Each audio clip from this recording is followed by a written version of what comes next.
Record local. Hello, ladies and gentlemen, boys and girls, animals, minerals and vegetables. Welcome to 101 Ideas for Minecraft Learners. In this episode, which is episode 2 of the reboot of my series, there's actually other ones as well. And I'll give a link in the description below of my older 101 Ideas for Minecraft Learners as well. But this is basically some really cool ideas that you could try out for yourself. And it's also where I can shamelessly plug my book, me and my wife's book, Minecraft Life Hacks Lab for Kids, which is basically, it's unofficial Minecraft Life for Kids. Minecraft artist and educator is Adam Clark, that's me, aka Wizard Keen, and Victoria Bennett share creative ways to develop essential life hacks, life skills really, for playing positively, along with fun projects for mining constructive connections with other players and building a better world. It's jam-packed with ideas, and I obviously, because it's my book, recommend it highly. Go and buy it. I'll give a description there'll be an Amazon link in the description below, or wherever you want to buy it. Okay, Minecraft Life Hacks Lab for Live. That's the end of the plug. Let's get on with how to play Minecraft without using Minecraft. Okay, so we're actually in a web browser right now. So I'm using Chrome. I think you could probably use Firefox. I haven't actually tried it on Safari, but I'm sure it will work anyway. It basically uses the kind of a 3D engine that's in your web browser, and it's amazing. I use this quite a lot, and I'll show you what for a little bit later on.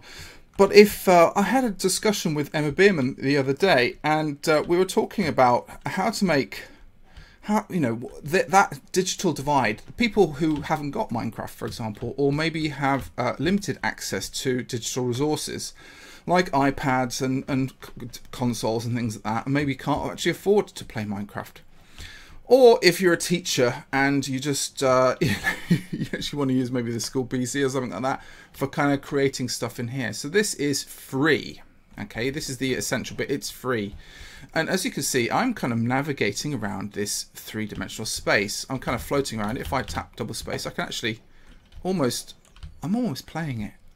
This is like actually when Minecraft first came out, you could play Minecraft in a web browser, and I often did with groups of children. I ran a little kind of Minecraft club, an after-school games club, and that's where I kind of ran it. Whee! There we go. Whee! And there's even torches on the walls and stuff like that. It's a little bit different, but I bump into things as well and stuff like that. So it's pretty cool. Jump up there, and obviously I've got my jumping skills and stuff like that. So isn't this kind of crazy and wild? So let's just talk to you a little bit about this kind of thing and what it's used for. So this is great. It's got shadows on as well. So I'm just gonna. If I press the escape key, I now have control of my mouse. If I press the escape key again, I get my settings. Let's click that and click back into this screen as well. I can kind of do that. If I use the roller on the back of my mouse, I can scroll just like Minecraft. I can scroll along grass and dirt and oak wood panels. I've got the kind of my selection of things at the bottom there. I've also got these kind of 3D text generators. We'll get to them in a minute. If I want to place a block, I right click. If I want to break a block, I left click. And you can see it doesn't do the breaking thing, it just sort of knocks it out. So I'm literally playing Minecraft. Now, look, we've found iron. Now, we have not got any crafting tables, we haven't got anything else. This is literally a building tool within this kind of space. But I think it's fun, and I think it's kind of a valid thing that you can do, especially if you haven't got Minecraft straight to hand, or if you want to run it in a large group, etc., etc. And you've only got it needs, obviously, an internet connection. So, let's press escape, and I'm going to show you some of the things we can do. So we can go up here, and we've got some options. We can create a new file. We can save a file. We can load file. Well, let's see what load files are like. So we can open files, which we can open a schematic file, an MBT structure file, which actually Minecraft has its own structure files in there, or a B-02 block file. And it's like, what the devil is that? So that's for something like World Painter. Minecraft structures are actually sort of dug in the game. Go and have a look for these things, or a schematic file, which is MC Edit or World Edit, and I'll show you some of them later on in another one when I do something called. We're going to have a look at MC Edit. Now that's a different program. That's for a different 101 ideas. Undo and redo as well. So we've got kind of these things over here. We've got our settings, which I kind of had a little look at just a minute ago. We've got our view distance, which we can kind of you know, zoom in and zoom out. FOV, you know, how wide everything is. The height of me, speed, how fast I can go, so it's jump, etc. So you can have a go, play with all of these things. The skybox color, that's literally the color of the sky. Okay. We've also got use textures. You can actually turn them off. Look what happens. Minecraft without textures. What a strange place that is. Press escape to get your mouse back, put the textures back in. Ambient occlusion, that is the shadows, as you can see, and directional light, which is, you know, literally what it says on the tin. We can enable shadows or not, so some people want these on, some people want these off. It's up to you. It's just a stylish thing, really. Your mouse movement, etc., and keyboard movement, and you can kind of see how your keyboard moves and stuff like that. Go back up here. So we've also got tools, and we've also got kind of a help button as well. So help is useful if you get stuck and you want to kind of figure out what all this kind of stuff means. But hopefully with this video I'm going to get you started and you can kind of just have a little go with it. So that's useful if you want to kind of just dig in a bit deeper, but we're going to do this super quick. So in tools, let's have a look at that. We've got selection tool, so that literally we can kind of copy a selection, custom filter, or fill selection. But we've got brushes. Now we've got a block brush, a bump brush, okay, and we can literally, whoa, if my bumps brush bumps things up. Let's have a look at these trees. You can see we're kind of moving that stuff up. Isn't that weird? So you can kind of do quite, you can change terrain and things like that. Actually, what I'm going to do is let's have a look at some other brushes. We've got custom brush, which you can kind of, we've got an erode brush. So let's try and erode stuff. So I'm literally, let's go in here. This will be a better example. So I'm eroding some of these mountains over here as well. Some of those trees, digging into it. What other kind of brushes have we got? We've got fill, flood, grass, minesweeper. Actually, I don't know what minesweeper does. We'll find out later. You can beginner difficulty, total mines. Oh, start. Ah! Oh, we're actually going to play a mini game. Let's not play a mini game. Let's create a new thing. So you can actually create a new file, and it's called blank shape. Okay. So let's have a look at more brushes as well. So we've got a sphere brush, which is quite good, which we can kind of literally, you know, we could change our materials with our block brush. Let's go back to our sphere brush. Click on the material as well, and we want to create like a magenta wool. Okay, and we want our brush to be I don't know, 25 blocks big. So now we've got a kind of a 25 block big brush like this, and we can literally make kind of cool things like that.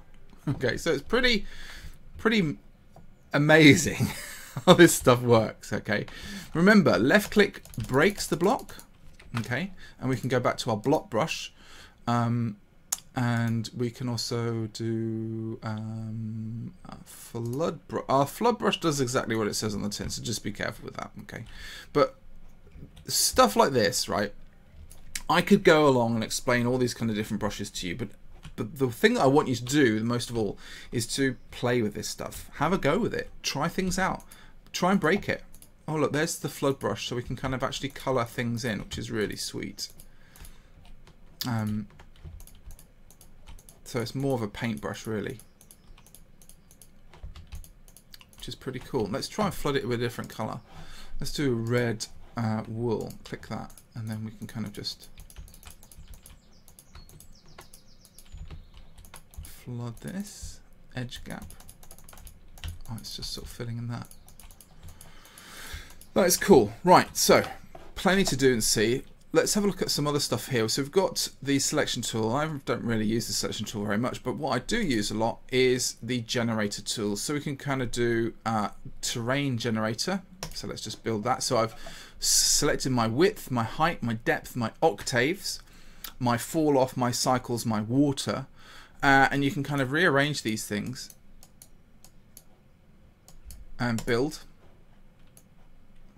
And I've arranged something that's very boring. Oh, it's probably got a bit more of a kind of thing going on down here. Yes. Let's put the water down a little bit. Okay, and then push the octaves way down as well. Build that. Oh, look at that. Look at that kind of crazy landscape. So you could start off with something like this and build something out from there, and that's pretty cool. So of course all this stuff remains in Minecraft unless you want to take it into MC Edit. And my next video will be kind of how we get this from here into Minecraft itself, and I'll talk to you a little bit about that as well. But my next thing, which is really cool, which is the 3D. We won't do a custom generator. We'll do a 3D text generator. So let's just do the old hello world. Okay, so I've written hello world in Times New Roman. We're going to build this, and it literally builds the letters in front of you. We can do things like, we can kind of go for, let's do 64 text height, text depth, let's do 4. The inset, let's do 4 again. Let's do line spacing, well, 4 is pretty good. And our main block will do a stone, which is okay. But our border block, let's do as sort of dirt, and click OK and build that. Oh, that looks pretty cool actually. So why haven't we got a border? Text depth. Let's do text inset 1. Build. Oh, there we go. Okay, cool. There we go. So it's got a little inset flying really slowly towards the giant W. But there we go. We can kind of build really lovely lettering in Minecraft and have a little adventure.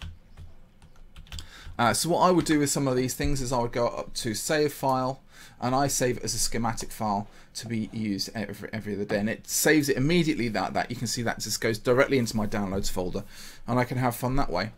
Everything that we've opened up as well stays in a tab at the top, so it creates new files all the time, so you won't accidentally crash it or stuff like that, or kind of get rid of these things. All these things are all kept as new files, so you can have, depending on the power of your computer, as many kind of different tabs open as possible. It is using your browser memory, so just an air of caution. I hope you've enjoyed this tutorial. Let me know how you get on in the comments, which probably will be disabled because I make these for children. But you can always find me on Twitter at @TheCommonPeople. Let me know how you get on there. Until next time, thank you very much for watching. See you later. Bye-bye.